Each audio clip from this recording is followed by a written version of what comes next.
नमस्कार, आप सभी का आवाज़ इंडिया में स्वागत है।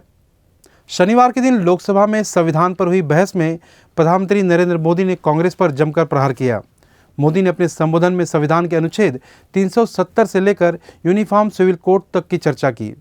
उन्होंने नाम लिए बगैर गांधी परिवार को निशाने पर लिया और कहा, कांग्रेस के एक परिवार ने संविधान को चोट पहुंचाने में कोई कोर कसर नहीं छोड़ी है। पीएम मोदी के लोकसभा बयान पर शिवसेना उद्धव दल के सांसद संजय राउत ने हमला बोलते हुए कहा कि 70 साल पहले लिखी गई बातों पर ये चर्चा करते हैं, ये कहते हैं कि इन्हें देश को आगे ले जाना है। 1947 में देश की स्थिति अलग थी। उस दौरान स्थिति के मुताबिक वीर सावरकर, महात्मा गांधी, सुभाष चंद्र बोस सभी की अलग अलग राय थी, लेकिन आज देश को आगे ले जाना है तो उस समय की बातों को भूल जाना चाहिए। राउत ने आगे मोदी पर निशाना साधते हुए ये भी कहा कि संविधान की बातें पीएम मोदी के मुंह से बिल्कुल भी अच्छी नहीं लगती। पिछले 10 साल के कार्यकाल पर अगर ध्यान दें तो संविधान की, न्यायालय की, पार्लियामेंट की और जनता के अधिकारों का हनन और हत्या किया गया है।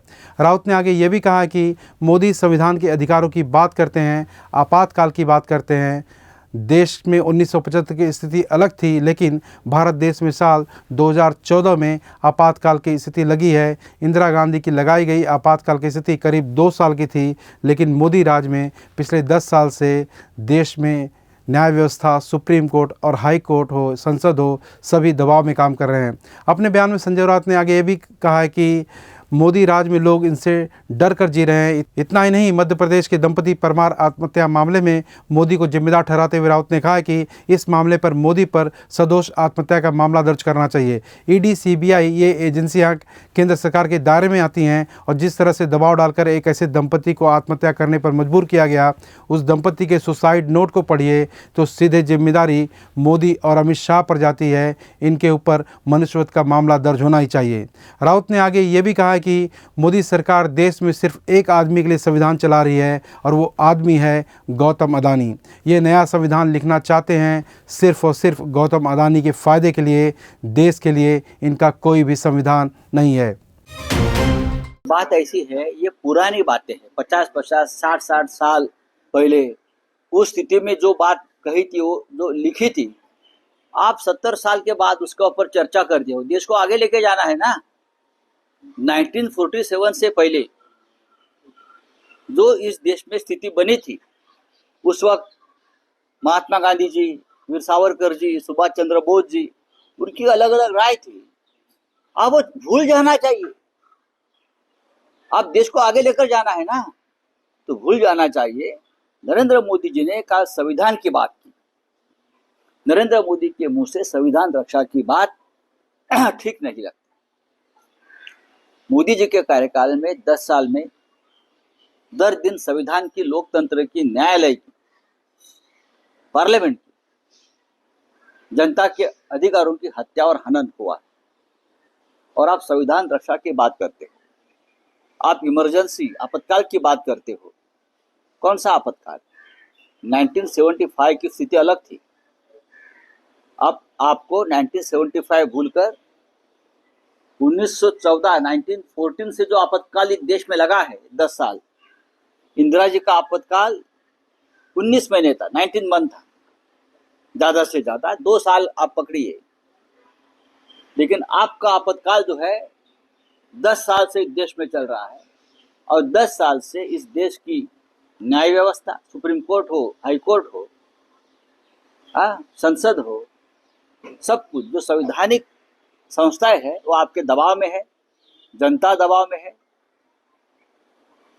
लोग आत्महत्या कर रहे हैं आपके डर से। भाई, लोग आत्महत्या कर रहे हैं।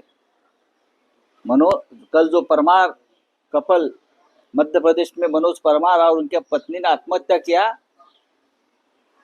सदोष मनुष्य वध का जो अपराध है वो प्रधानमंत्री के ऊपर लगना चाहिए।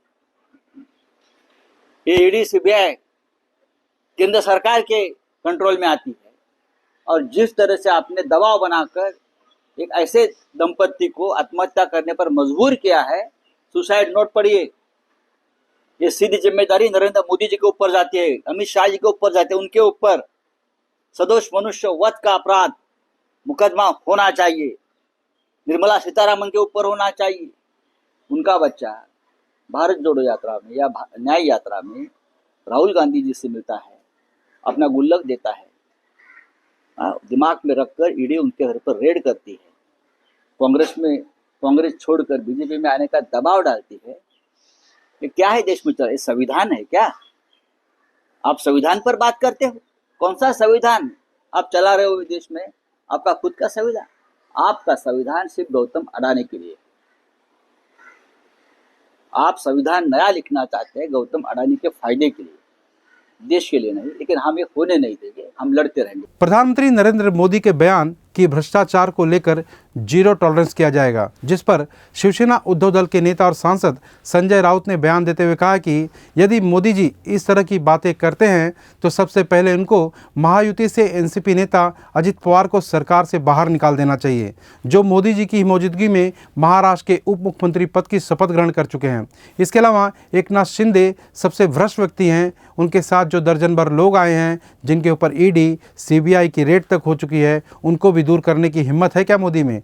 मोदी जी को अपने 56 इंच सीने के आसपास देखना चाहिए कि कितने भ्रष्ट लोग उनके साथ हैं। सबसे पहले अजित पवार को पार्टी से निकालिए।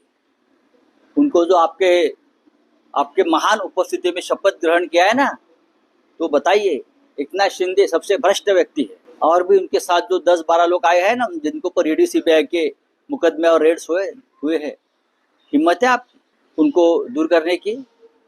अभी आपका जो 56 इंच का सीना है, उस सीने से पूछिए कि मेरे आसपास कितने भ्रष्ट लोग हैं।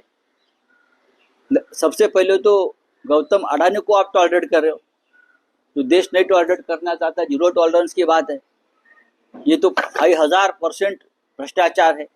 देखो, मोदी जो बोलते हैं वो करते नहीं, और जो करने की बात होती है उनसे होती नहीं।